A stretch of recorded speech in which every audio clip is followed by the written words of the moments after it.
So confirmation once again, it has ended. Nigeria 1, Senegal 2 at the FIFA Under-20 World Cup. So cry no more. It's all over. Let's welcome the guys with me in the studio now. Toby Adepoju is back on the show. Toby, it's good to have you supposed tonight. Good to be back, but you know why? It's not a pleasant night to be back on the show. Especially, for people like us, apostle of Nigerian football is not good experience from Poland. Yeah, he's under 20, but hosting the major aspect of I said something on the show a few weeks ago is that yes, it is you want to develop. Yeah. But you need to win because, the more you win, the more you progress, the more the chances of these boys' progression. See, winning is also part of the progression. And even the general play does not inspire any quality in this team. So it gives you a lot of, concern, poor team, poor players. And, I mean, you find it very difficult to find hope in any of these players at this tournament. Yes, maybe a couple of guys, Wakojola, great left footer, maybe a couple of 1 or 2 players. But I mean, if you compare this squad to what we have in 2005, I told people in 2005, a year later we had about 3 of them in the AFCON squad. Mikel Otayo was playing regularly, Mikel was coming from the bench. So, I mean, after the under-20 level, maybe under-23 Super Eagles is next. But, I mean, there's nothing that inspires. I know where your disappointment is coming from. Iniobong Monday is also here with us. Iniobong, aside this FIFA Under-20 World Cup, it was an explosive weekend for sports. It was an explosive weekend, Austin, and Liverpool fans, I'm sure, are still celebrating with some champagne. I mean, they're still partying late into the nights because it was a fantastic weekend for Liverpool fans. They haven't won the Champions League in 14 years. They put that to bed on Saturday, and brilliant weekend. And Austin, it is a jam-packed summer. We're talking the FIFA Women's World Cup starting on Friday. We're talking the AFCON starting in another 3 weeks. We're talking the Copa America. We're talking the CONCACAF Gold Cup. We're talking too many competitions. I mean, it's a crazy summer that is coming, and football is the winner. I know. I mean, all of these. Ruiz gave us a punch. The guys in Shagamu, they are like, what's going on? Also, there's some conspiracy theories being put about on Twitter about Anthony Joshua just accepting to lose the game and get some money. I said it's not. It didn't happen. It was beaten fair and square. And you have a feeling with Anthony Joshua, you have a feeling that maybe his head was with Deontay Wilder. I mean, every time he wanted to throw a punch, and this may be silly, every time he wanted to throw a punch, he was just looking at the guy and said, this is not Deontay, so I'll take it a little bit slower. And he was given the shock of his life, and boxing was given an absolute blockbuster of a surprise. And we love it. Us, and with all honesty, we love it. We love those surprises.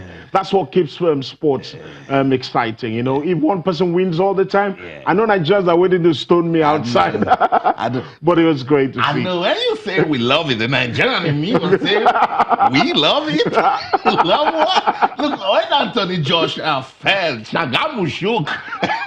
The Shagamu, everyone there, look, Twitter was cold. Nigerians, they love Anthony Oluwafemi Joshua, but that's the heavyweight division for you. You don't blink. Yeah. And I want to go with Eddie Hearn. He says that Anthony Joshua was sloppy.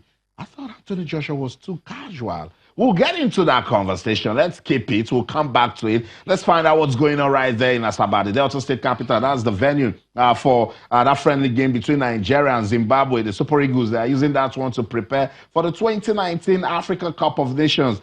I saw Mikel Obi in training. I saw Dion Iyalo. I saw Wilfred Ndidi. They were all there. And Toby, for Coach Gernot Rohr, gradually this team was seeing them evolve. Yes, I agree that for some of them, it's a debut at the AFCON, but this is a team that a lot of Nigerians are believing can go on to win. Yeah, the belief is strong. A lot of people are hopeful about this team. Yes, maybe many debutants, but the last time we won, I think we had over 18 players were debutants. About 7 home base. Then about 6 or 7 home base. Then and we won. Started very poorly, and then we bounced back and we won. I mean, so most times it's not about being debuted on the continent. These are boys, or so to speak. These are players that have play a lot of games on the African continent. They played at the World Cup, great exposure. They always talk about that one.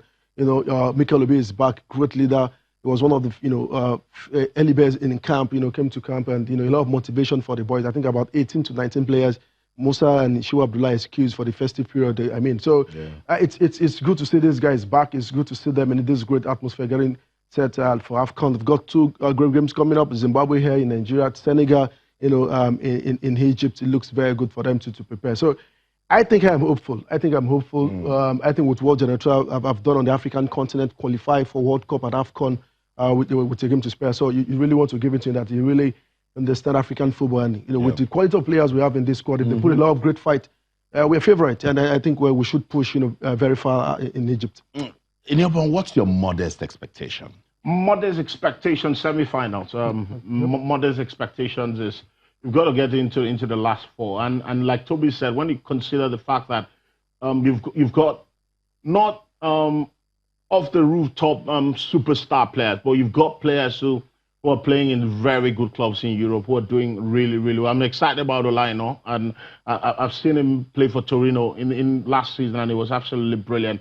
And people tend to forget that when you take youngsters, players who have not played in a tournament before, there's always an extra fire in the belly. There's always that extra motivation and determination to do well. And some of these guys who are making their debuts at the AFCON would be thinking, we've got to make our mark. We've got to go out there and show what we can do. And you're thinking Samuel Chukwueze, if he makes the final cut, you're thinking a young lad who's come up in leaps and bounds in the past season for Villarreal. I still think he should have gone to the under 20 instead. But he's a terrific lad. And there's a lot of excitement. These youngsters can go to the Nations Cup and do so well. But again, you cannot underrate anybody. You've got to keep your head.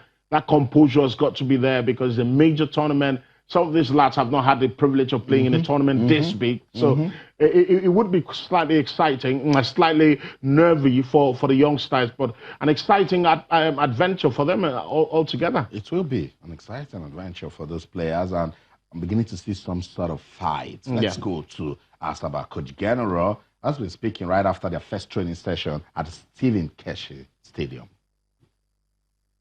We have different levels.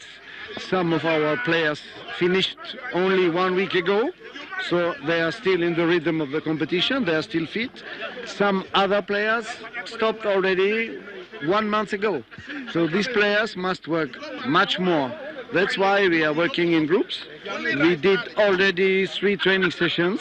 Yesterday we started. This morning we continued, and this afternoon was also a very good training session. And tomorrow again 2 training sessions. So the work is hard. The players are not all here. We still have a few players who are not arriving yet because they are coming from China and they played this weekend, or because they had another week to do with the clubs. For AFCON, for example, only arriving at the end of the week. But we will complete, and I think on Thursday everybody will be here. The players who did not play so much, or who were injured, we have some of them also, like Kalu didn't play so much, so he has to do much more in the training sessions like the other one. That's why it's good. I think we will have a second fitness coach to work in groups and to be able to make individual fitness. I think that only the fittest team can win the AFCON. You have to do 7 games if you want to go through. You have to play in very hot temperatures. So it's very important, recovery, very important to work well also with the players who don't play so much. That's why it's important to have 2 fitness coaches. You know that we are 25 to play this match against Zimbabwe on Saturday. I can only take 23, so there will be already 2 changes because 2 players cannot come. This will be decided after the match on Saturday, and then we will leave on Sunday. The changes will come inside the game. We will see a lot of substitutions. So I want to see a lot of players, also see the players who are not playing so much, to give them the opportunity to play. It can be for some defenders, like Balogun also. He's fit, but he didn't play so much. So we want to see him playing on Saturday. And also some players like Kelechi, who didn't play at all. So we want to see them. That's why this game is very interesting for us. And this week here in Asaba also. We would like to win it. I think we have a good team, but now a lot of work to do. I tell you, only the fittest team has a chance to win it. I heard Coach Gernot Rohr stayed the fittest team about 4 times. And Toby, that's very important because African football is about physical play. How this team can they survive? Yeah, AFCON will be very physical. If you follow the trend, physicality, technicality, quality comes to play. But physically, you have to be very physical. And, Gernot always talk about fitness of his players, so it's very, very important. Yeah, good for us. We had most of these players finish the season on a high, good fitness coming in. Maybe a couple of days, some of them have rested, and it's good we're starting very early. So I think we should be in a very good shape. We should be in a very good physical mode for the Nations Cup. Like Inobok said, I mean, we should finish among the top 4. As much as we want to win, top 4 is a modest target for this team. I remember one World Cup Arigostachi in Yobong. I think Italy was to play Germany, and they said they're so physical. He says intelligence will break it. Yeah. Do have intelligence in this team?